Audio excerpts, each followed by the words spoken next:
চারপাশে মানুষের ঢল, স্লোগানে মুখরিত খিলগাঁও হাই স্কুল সংলগ্ন জাগরণী মাঠ। ত্রয়োদশ জাতীয় সংসদ নির্বাচনকে সামনে রেখে বিএনপি মনোনীত ঢাকা ৯ আসনে হাবিবুর রশিদ হাবিবের নির্বাচনী মিছিল অনুষ্ঠিত হয়েছে।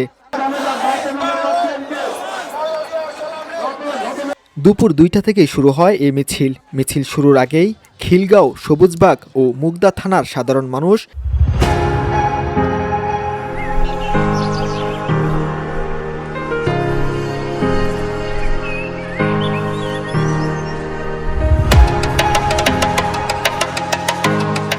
এবং দলীয় নেতাকর্মীরা উপস্থিত হতে থাকেন। কানায় কানায় পূর্ণ হয় জাগরণী মাঠ।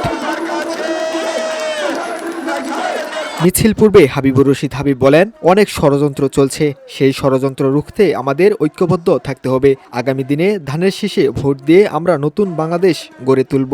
ঢাকা ৯কে একটি মডেল এলাকা হিসেবে গড়ে তোলার প্রতিশ্রুতিও দেন তিনি।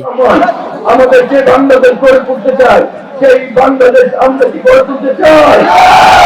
আমরা কি আমাদের প্রিয় নেত্রী, যার মাধ্যমে বাংলাদেশ গড়ে বাংলাদেশের গণতন্ত্র অব্যাহত রয়েছে, যাদেরকে মডারন ডেমোক্রেটিক বলে, সেই নেত্রীকে সুস্থ হয়ে তার হাত ধরে আগামীর বাংলাদেশের শুভ সূচনা করতে চাই।